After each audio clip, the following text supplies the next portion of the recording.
So, this is the team that I've thought up with for Countess Sonica.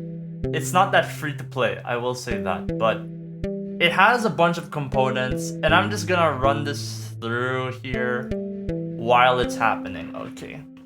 So, this team, I'm pretty sure gets EX++ every single time. And yeah, there's just a bunch of things that we have to note here. So, first of all, Team 1 is like one of the most important because in order to get that 5 million, you really cannot skip out on the Team 1. So you want to make sure you're hitting at least S, and this is like your most basic Team 1 comp that pretty much everyone's using. I tried using the donor style, but I think I'll just use this to showcase it that it's a bit more like, you know, reliable, consistent. The donor style that I did in a previous video, it did get me to triple S, but it wasn't that consistent. It sometimes gets me to S. But for the sake of this video, this is like your pretty much average team comp. You have 3 AP controllers, Sander and Lucas and Celine. Celine is there to also heal with the Purify and the defense up and the speed up, so that's really nice. Sander's actually pretty important here because he does apply a speed down on the enemy boss, so that's actually very, very important. And then he's also a really good AP control and for the speed lead, so that's really, really nice. Holy cow, my time's about to die. Okay, he lives. And then Lucas, honestly, Lucas you could replace with someone else like Melanie. Honestly, I should try Melanie. But Lucas is just there for the AP down consistently. But the thing is that since he does sometimes use his S2 and his S3, it's not really that reliable sometimes. It's pretty eh. So you could actually also use Melanie here because she does AP control on all of her attacks no matter what happens. And then Joser's here for the defense down and obviously the spotlight buff. And Catherine, I do use Catherine instead of Jinyu Yao because if you don't know, Jinyu Yao does have an AP down, but that's only if she dispels a buff. So you need to use, you would prefer, my light fell. Actually, maybe that's better. Whatever. Catherine is better because she does dispel for everyone, which will heal in Countess Sonica, but she also has the AP up on her passive. So yeah, here it is. This team should get you around S-ish level. This is my second time running this team, and yeah, it is S, so that's fine. And yeah, so, okay, one thing that's really, really nice here, and I'll pause for now, is that she will go into her charge mode, which is great. And then, what will happen most likely is, after this charge mode, she will kill some of my units, and then when she goes into her second move, this Metallic Dance, which applies the buff blocker and dispels all buff, she will attack this team 1 and then kill, which is good because then we will enter into the team 2 and then she will attack with this first skill and then go into charge mode, which means that your team 2 will get the opportunity to use all of their skills before Countess Sonica goes into her charge mode. And when she does go into this charge mode, she will reset all enemy cooldowns, which is us, so my team 2 will get 2 sets of their full cooldown barrage, which is really good. So you want to make sure your team 1 can live here and then live this charge mode attack, okay? So that's really, really, really important. So the charge mode attack happens and someone from someone from this team 1 should live. And then because she is already power boosted like a ton, she will attack with this second attack and then my team will die, which is great. And now we are entering into phase 2, which is team 2. And then she will use this first skill and then my team will just be fine. And then they will all attack. Everyone will attack at least once. And then she will go into charge mode. And then she will reset the cooldowns. So that is the goal, okay? That is the goal. That way you can maximize damage output. This is like future Grapha, okay? I'm just gonna insert this like somewhere in the original video. But you can actually use an alternate to the Team 1, which I found is actually used or is a lot better in my opinion. So this will go with Donar and Lin Xiao instead of Joser and Lucas. And the reason being is that Donar actually does way, way, way more damage than Joser does in like the given turns that he does. So normally, or for me, what I tested, a Joser team will get you around S score, like the S score. But using Donar, I have consistently gotten at least double S. And if I actually swap it around and use him as the lead for the defense lead instead of the speed lead, I can actually get triple S, but that was only one recording, and so I'll test it out in the future more. The reason why Donar works so much more is that, take a look at this, right? When it comes to the actual skills, Joser does 190 defense every 4 turns. And the thing is, Donar only does 100 defense every 5 turns. This is the 100% defense damage, right? But the thing is that he has his passive, which is 90 defense every 4 turns. But anytime he crits, the cooldown is -1. So you'll get this every like 2 turns. So you're actually adding an additional like 90 every 2 turns, which adds up overall. So I think overall, Donar just does way more damage. And oh god, I didn't even realize that. I didn't even think about this. I thought that he doesn't even get any conductor stacks, but he does, because there will be times that Countess Sonica does attack. So he will get conductor stacks, and then this will increase his stacks, and then he will do even more damage. So yeah, Donar's just so much better. And so to balance the fact that Joser has his own defense down in his kit, you want to use Lin Xiao. And the thing is, Lin Xiao does have defense down and speed down, which is really, really nice. But the thing is that her S1 actually does reduce damage, reduce AP, which is really good. So in order to maximize the fact that you want to use this AP reduce -30% upon crit, I do have her on an Astralis set, but she isn't built for damage. She's just built for accuracy and for speed, and an Astralis. So she will attack more often with this Tiger Fist. Overall, she probably does do less like AP control than Lucas does. But the thing is, it's okay. You don't actually need to AP control Countess Sonica all that much. What really matters is that the score, right? The score that you get at the end of it. My Catherine died. That might be really bad. But yeah, what matters is the score at the end. So you don't actually need like, you know, exactly S. Right now it's S, but like this can go to double S or triple S. And Joser cannot do that, right? So it doesn't matter if, like, let's say with a Lucas team, Countess Sonica will only take like 8 turns, like 2 turns instead of like more. So she'll get 2 turns, let's say. But like, let's say with a Lin Xiao team, she will get like 3 turns or 4 turns to attack. That's fine, because ultimately what matters is the score. And Donar does do way more damage and overall a higher score than Joser, as I have seen. Yeah. So that's where I'm gonna leave it at. Yeah, see, I got double S right there. So with this team 1. So consistently I have gotten double S with this team 1, so yeah. Okay, so yeah, I will continue on with the original recording. So I will say that for team 2 and team 3, what I've noticed is that when it comes to team 2 and team 3, there are a few things that you want to balance. So in terms of damaging, right, you really want Seer, you really want defense down on the enemy boss, you really want speed down on the enemy boss, you want attack up on your team, you want speed up on your team. And then yeah, that's pretty much it. And then if you can balance these, you're pretty good. Yeah, you're pretty good. And then another thing to note is that your supports don't need to multi-hit. That's not seen on the screen. But your supports don't need to multi-hit because the bafflement that she attacks with, right? This bafflement stack, what this does is it reduces the damage, right? But the thing is, your supports aren't doing any damage. So it doesn't matter if your supports don't multi-hit. So right now I am using Ahmed and Dahlia, who do have their multi-hits on them, but it doesn't matter. It really doesn't matter. And another thing is that when you enter into a new phase, Countess Sonica's power boost resets. So you will do more damage to her, and then the power boost will go back up. And what I will say is that her base speed is around 130-ish. Around somewhere 130. So as you will notice, right now, in this turn order, you will notice that my Yunchuan is actually slightly faster than Countess Sonica, and that is meant to be done. So he is slightly faster than 130. He's like 140, 150 speed overall.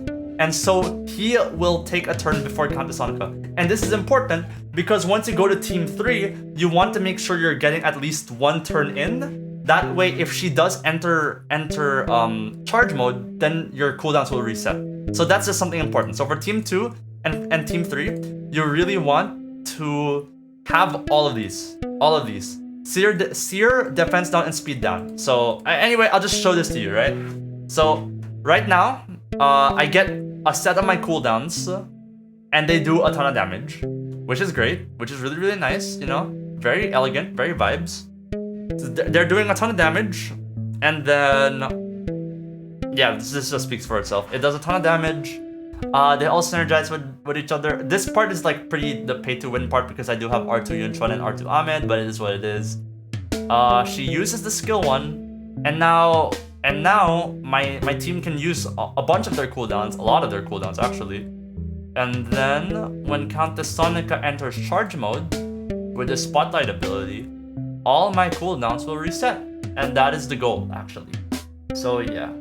And I think that, well, obviously I'm gonna blitz this in the future, so it's not gonna matter. But if you want to secure this and you do have an R2 Ahmed, because your cooldowns don't actually reset, you may be tempted to just actually use your world stage at the beginning of the round because it doesn't reset anyway. So you can just use it, your team doesn't take that much damage, and then they just get the plus attack from the supporting song and the plus speed. So that's just something if you have the Ahmed. But yeah.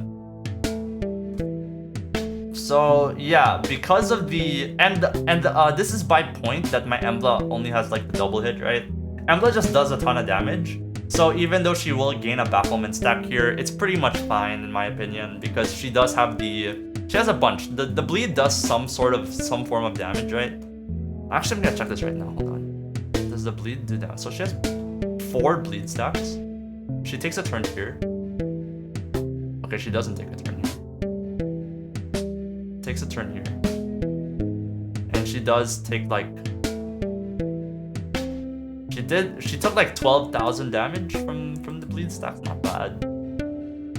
Okay, anyway, moving on. So yeah, as you can see here, this team is already doing a ton of damage, and yeah, frick, she did lap. She does get a lot faster. In charge mode, she does slow down, so she does get a ton faster. Right now she has power boost to heck. And the thing is that buffs don't matter. Oh shit, she took a turn. But defensive buffs don't matter because this second skill dispels all buffs and applies debuff blocker, right? So you won't be able to use like defense up or whatever. So that doesn't really matter. So if in terms of if you want to like be a bit more tanky, you're better off using someone like Sally who will provide damage reduction, or maybe attack down. Attack down might be more consistent. Yeah, maybe attack down. Maybe attack down is useful here, but it's rough. Like, it's rough. It's hard to fit all of that into the team. In my opinion, the damage is more important. That way you can get the EX++. And yeah, for example, this team itself is already doing a ton of damage. Yeah, my Embla's down, but right now they're pushing through. And we are hitting a good benchmark of doing like 2 million damage at least. That way your phase 3 team is also ideally gonna do around 2,000 damage. So yeah, that is what it is. Let me drink some water while this is happening. Okay, so again, this is what happens, right? You enter your phase 3 team, although you couldn't really like do this for phase 2. Phase 2 is a bit hard to like make sure that this happens. But yeah, entering a new team, they die to this metallic dance and then they will go into this skill, and so you will have the ability to use all of your cooldowns at least once, right? And you want to make sure that everyone's faster than, again, the 130 base speed that Countess Sonica has before she gets power boosted at all. So that is the goal. And yeah. So in terms of this team, it has everything again. So I'm gonna put this here to the side, maybe. Oh, whatever.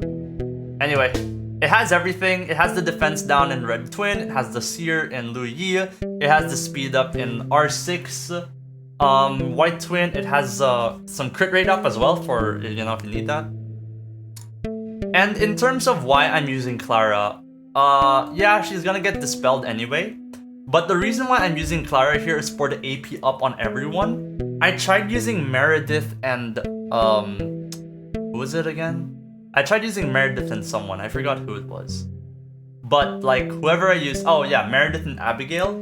But I found that not having AP up on the whole team made the run very, very inconsistent. So I liked having AP up on the team, on everyone on the team. And yeah, Clara was the only one I have. I obviously don't have Unas or anything like that. And I was considering Li Guang. I could use Li Guang honestly, but not having any form of sustain really, really sucked. And I thought that, okay, I tried using Meredith, but again, when I realized that the bafflement, you don't actually need to multi-hit because the bafflement only reduces the damage, it started opening up some options so that I can use healers or supports that don't multi-hit at all because the bafflement doesn't matter, right? Which is why I'm using Clara. And in terms of, And in terms of why I'm using Sienna, I found that I needed someone who had the attack up, right? I needed this attack up. The White Twin already covered the speed up, so that was fine. But I needed someone who had some attack up. And I didn't know who to bring, and my options weren't that good. So if I just bring it over here really quick, I am so scuffed, but it's fine. I'm a very scuffed streamer. I'm not even a streamer. So if we just go over the attack up options right now, we had Abigail. I didn't like Abigail because her attack up was too long, and the defense up and the shield ultimately didn't really matter because the second skill itself applied buff blocker, so it didn't even matter that I had like a shield to help sustain. And then aside from that, Dahlia was on the enemy team. Sally, I was thinking of Sally, but Sally's like attack up, like you don't know when she's gonna use it is a problem, because what if she enters her Sweet Harvest, can't move, and then the cooldowns get reset, and then she goes into Sweet Harvest again, right? So she doesn't get like the attack up that often, although the HP redistribution is really nice and the Sweet Harvest is really nice. So it is what it is, I don't know. But I decided to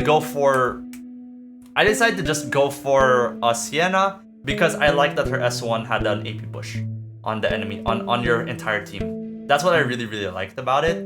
And the thing is, I put her on Astralis.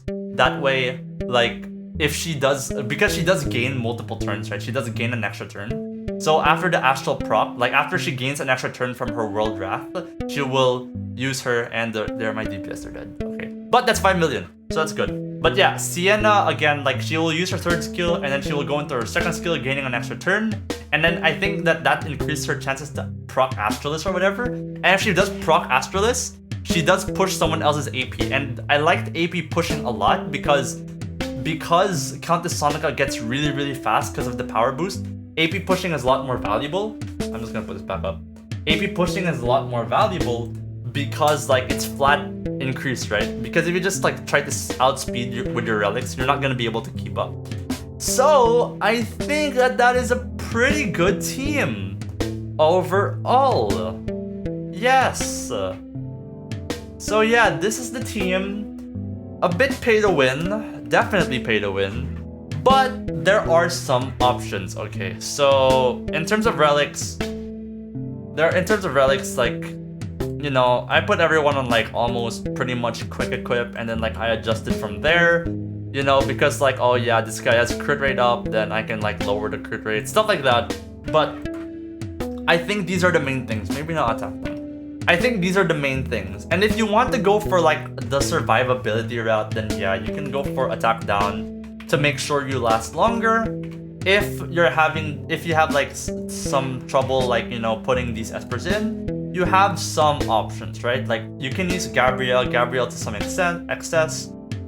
In my opinion, don't use Gaius because the first 3 hits are very reduced, and Gaius does a ton of damage in terms of like his 3 hits. But the thing is, like, they heavily reduce in damage like later on. So even by the time you get to the 4th hit, you've already reduced by at least 75%, which isn't that good. So don't use Gaius. I would recommend like using Chloe instead. The thing is though, Chloe doesn't actually apply any like debuffs or any buffs to your team. She just does damage, but it's good. So Gabrielle's a good option. Gaius is like okay. I wouldn't really recommend. Maybe Li Ling. I haven't tested Li Ling. I don't really have him built, but if you have him at R2 with the defense down, it could be really nice, especially because he does have the Seer and the defense down in 1 turn. but you know, that's only if you have him built. Abigail's okay. I tried her, but I didn't like that she only pushed one unit, and the recovery isn't that great, but she does have that healing, so that could be like your healer. I don't know if she's gonna be consistent when it comes to Blitz though, so that's why I didn't pick her. Sally might be okay as well. I have seen people use Sally. The Sweet Harvest is really nice, and Daddy Free to Play does run her with the Astralist set. That way, the moment she does end her turn, she might proc this Universal, so that might be good. Who else? Fabrice, maybe? I don't know, not really. Meredith might be good. She does have the heal and the speed up, but I'm not sure as well. Li Guang might be really, really good because she does push and do multiple instances of damage. But she doesn't do the 4th hit, which might be a problem if you're putting her in like a no follow-up team. Brewster's good if you have him. I don't have Brewster. Who else? Tang Yun might be really good because he does like do those multiple hits. So that's another good option in terms of damage. I think Tang Xian might also be really good. It's okay, I guess. I don't know. If you have him in R2 with the pursuits, he might be really good. And Melanie, don't sleep on Melanie because she does inflict minus 15% AP on all of her skills, and then this skill already has a minus 15% along with another minus 15%, so that's minus 45. This one has the speed down chance as well, so Melanie's a very good budget option if you don't want to use Lucas, or if like you don't have your Lucas built or whatever, or other reasons. Like Melanie's decent if you're in that level. Hathor might be useful. She does have like these multi-hits as well. It's only up till 3, so you will need like that follow-up. Yeah, I also did skip over Alice, I think. Alice might be decent. Alice might be really decent with the attack up and the crit rate up and the speed. So yeah, Alice is pretty good as well. Who else?